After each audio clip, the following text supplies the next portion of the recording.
இன்றைக்கி காயல் சமையல் பகுதியில் நம்ம பார்க்க போகிறது இட்லி தோசைக்கு ஏற்ற சட்னி. இது நார்மல் சட்னி கிடையாது. தக்காளி வெங்காயம் போட்டு அது கூட சில இன்க்ரீடியன்ட்ஸ் புதுசாக சேர்த்துருக்குறோம். ஸோ இந்த சட்னி நிச்சயமாக உங்கள் வீட்டில் உள்ள எல்லாருக்குமே நல்லா பிடிக்கும். தினம் ஒரே மாதிரி சட்னி சாப்பிடும்போது நமக்கு எல்லாருக்குமே போர் அடிக்கும். ஸோ இது கொஞ்சம் டிஃப்ரெண்ட் டேஸ்ட்டில் டிஃப்ரெண்ட்டாக எப்படி செய்ய போகிறோம் அப்படின்றதான் பார்க்க போகிறோம். இதுக்கு தேவையான பொருட்கள் பல்லாரி வெங்காயம் 1 எடுத்திருக்கேன், பெருசானது. ஸோ அதை நீட்டமாக கட் பண்ணி வச்சுங்க. தக்காளி 2, காஞ்ச வத்தல், எள்ளும் வேர்க்கடலையும் இதில் நம்ம எக்ஸ்ட்ராவாக ஆட் பண்ணுறோம். முதல்ல என்ன பண்ண போகிறோன்னா, வெறும் சட்டியில் 1 டீஸ்பூன் அளவுக்கு எள்ளு, 1 டீஸ்பூன் அளவுக்கு வேர்க்கடலை, இது 2த்தையும் போட்டு கொஞ்சம் நல்லா வறுத்துடுங்க. சில பேருக்கு வேர்க்கடலை தோலோடு சாப்பிட மாட்டாங்க. அப்படி இருக்கிறவங்க தனியாக அதை வதக்கிட்டு அதை தோலை எடுத்துட்டு அதுக்கப்புறம் எள்ளும் வேர்க்கடலையும் போட்டு வறுத்துடுங்க. ரொம்ப நேரம் கறியை விடக்கூடாது. இப்போது கொஞ்சம் நல்லா எள் வெடித்ததுக்கப்புறம் அதை அடுப்பை ஆஃப் பண்ணிவிட்டு தனியாக ஒரு பவுலில் எடுத்து வச்சிடலாம். அடுத்ததாக நம்ம அதே சட்டியில் கொஞ்சமாக எண்ணெய் விட்டு, நான் அதிகமாக குக்கிங் பண்ணும்போதோ சட்னி மெயினாக வைக்கும் போதும் நல்லெண்ணெயில் தான் தாளிப்பேன். ஸோ உங்களுக்கு விருப்பப்பட்டால் நீங்கள் நல்லெண்ணெயில் தாளிங்க. 1 டேபிள் ஸ்பூனுக்கும் கொஞ்சம் கம்மியாக நான் விட்டுருக்கேன். நல்லெண்ணெய்ன்றதுனால நம்ம எவ்வளோ வேணால் சேர்த்துக்கலாம், உடம்புக்கு ஆரோக்கியம்தான். எண்ணெய் கொஞ்சம் காஞ்சதுக்கப்புறம் அதில் கொஞ்சமாக கடுகு, 1/4 டீஸ்பூன் அளவுக்கு கடுகு போடுங்க. கடுகு வெடித்ததுக்கப்புறம் அதில் சீரகம், உளுந்து 1/4 டீஸ்பூன் போட்டுங்க. எப்போதுமே நம்ம சட்னிக்கு இது சேர்க்கும் போது நல்ல ஒரு மணமாகவும் இருக்கும். 1/4 டீஸ்பூன் அளவுக்கு நம்ம போட்டால் கூட அதோட வாசனையும் உடம்புக்கு ஆரோக்கியம் கூட.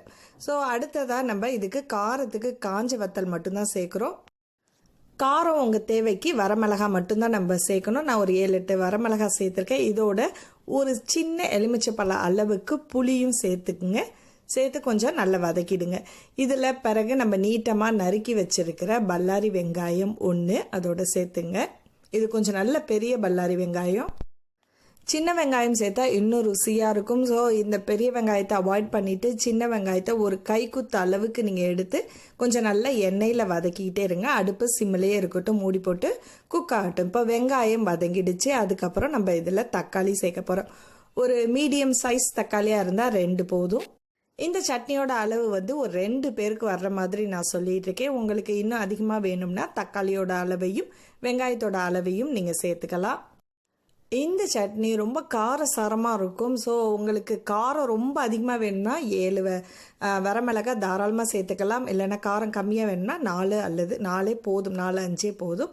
ஸோ இதில் தேவையான அளவுக்கு உப்பு சேர்த்து கொஞ்சம் நல்லா வதக்குறோம்.